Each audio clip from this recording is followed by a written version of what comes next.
প্যারাশুটে নিজেকে বেঁধে পাখির মতো উড়ে যাচ্ছে আকাশে। নিচে সমুদ্র আর চোখ ফেরালে দেখা যায় পাহাড়ের চূড়া।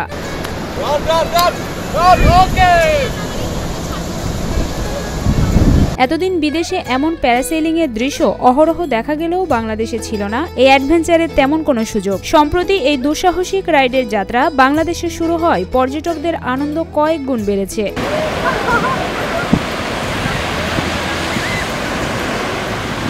পর্যটকরা এখন প্যারাশুটের মাধ্যমে মাটি থেকে উড়াল দিয়ে যেমন আকাশপানে উঠছেন, তেমনি ঝুলন্ত অবস্থায় গভীর সমুদ্রের নোনা জলে গা ভিজিয়ে নিতে পারছেন। কেবল আকাশ আর সমুদ্রের পানি নয়, পাহাড় বেষ্টিত মেরিন ড্রাইভ সড়ক আর উঁচু উঁচু পাহাড়ের চূড়ার মনোমুগ্ধকর সৌন্দর্য উপভোগ করতে পর্যটকদের কাছে জনপ্রিয় হয়ে উঠেছে প্যারাসেলিং।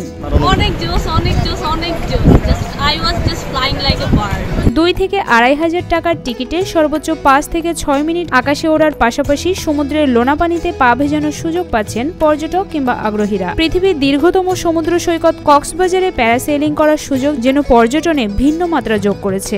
এত মজার একটা অভিজ্ঞতা, মানে অসাধারণ। উপরে উঠলে বোঝা যায় যে দুনিয়া কত সুন্দর।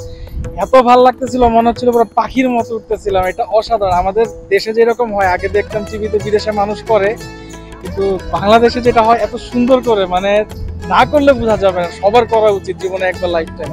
অসাধারণ অসাধারণ। পাখির চোখে মেরিন ড্রাইভের পশ্চিম পাশে দরিয়ানগর, হিমছড়ি ও প্যাচার দ্বীপে প্রতিদিন শত শত পর্যটক বঙ্গোপসাগরে জেলেদের মাছ ধরার দৃশ্য, উত্তাল সাগরের ঢেউ আর উঁচু পাহাড়ের চূড়া উপভোগ করছেন প্যারাসেলিং এর মাধ্যমে। সমুদ্রের ভিউটা দেখার জন্য গিয়েছিলাম, আগে পাখির চোখে দেখার জন্য। That's one word. পাহাড়ের ভিউ মতো ভালো দেখা যায় না, আমরা উপভোগ করেছিলাম, তো ওদিকে মুখ করেছিলাম, তো পাহাড়ের ভিউ দেখা যায় না। সমুদ্র ও পাহাড়ের দৃষ্টিনন্দন সৌন্দর্য একসাথে উপভোগ করতে ভ্রমণ পিপাসু পর্যটকদের কাছে দিন দিন জনপ্রিয় হয়ে উঠেছে প্যারাসেলিং। আমার ফ্রেন্ডের সাথে ঘুরতে আসলাম, তারপর এখানে আরো অনেক ট্রিপ ঘুরেছি, তবে এখানে প্যারাশুটটা দেখে আমার অনেক ভালো লাগছে, তাই আমি এটাতে চড়ার জন্য হয়ে গেছে। তারপর আমি এটাতে চললাম, আমার চড়ার খুব ইচ্ছে হয়েছে। উপরে উঠেও অনেক ভালো লাগছে, এদিক থেকে পাহাড় দেখা যাচ্ছে, ওদিক দিয়ে জল, এদিক দিয়ে সূর্য, খুব সুন্দর লাগছে, ভালো লাগছে।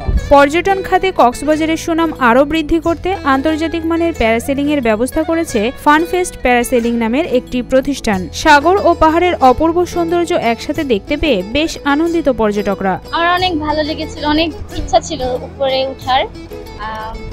এক পাশে পানি, আরেক পাশে পাহাড়, অনেক ভালো লাগলো।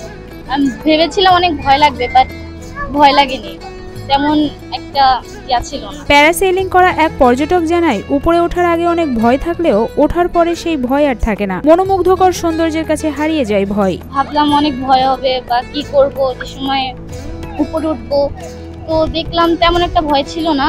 কিন্তু যে সময় আমাকে বলেছিল যে একটা লাল দড়ি আছে, ওইটাকে টান দিতে, কিন্তু আমি বুঝিনি যে ওই সময় কি করব।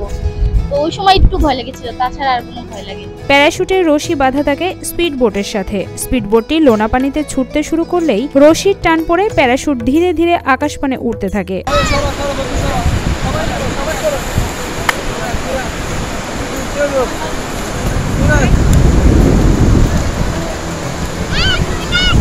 স্বেচ্ছাসেবীরা পর্যটকের গায়ে পরিয়ে দেয় প্যারাশুটের জন্য নির্ধারিত লাইফ জ্যাকেট। আরেক স্বেচ্ছাসেবী বুঝিয়ে দেন আকাশে ওড়ার নিয়মকানুন। সবকিছু ঠিকঠাক আছে কিনা সেটা পরীক্ষার পর স্বেচ্ছাসেবী হ্যান্ড মাইকে ওড়ার ঘোষণা দেয়। পর্যটক অ্যাভেলেবেল আসতেছে, খুব সুন্দর ওয়েদার থাকে, তখন আমরা প্যারাসেলিং করি, কিন্তু ওয়েদার বিপরীতে থাকলে আমরা প্যারাসেলিং করাই না।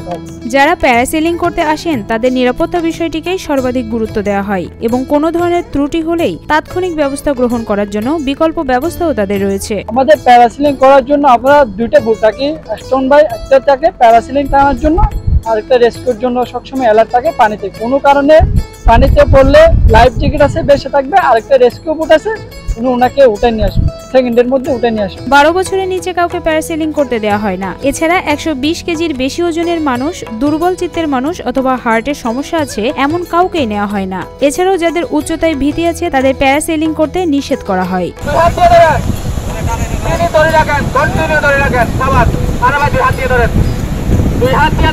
তবে সাগর আর পাহাড়ের অপরূপ সৌন্দর্য নিজ চোখে দেখতে সবাইকে একবারের জন্য হলেও প্যারাসেলিং করা উচিত বলে মনে করছেন পর্যটকরা। পাহাড় ছিল, ওই পাশে পাহাড় ছিল, আর এই পাশে তো সমুদ্র, আর সূর্যটা তো ছিল, সূর্য তো অনেক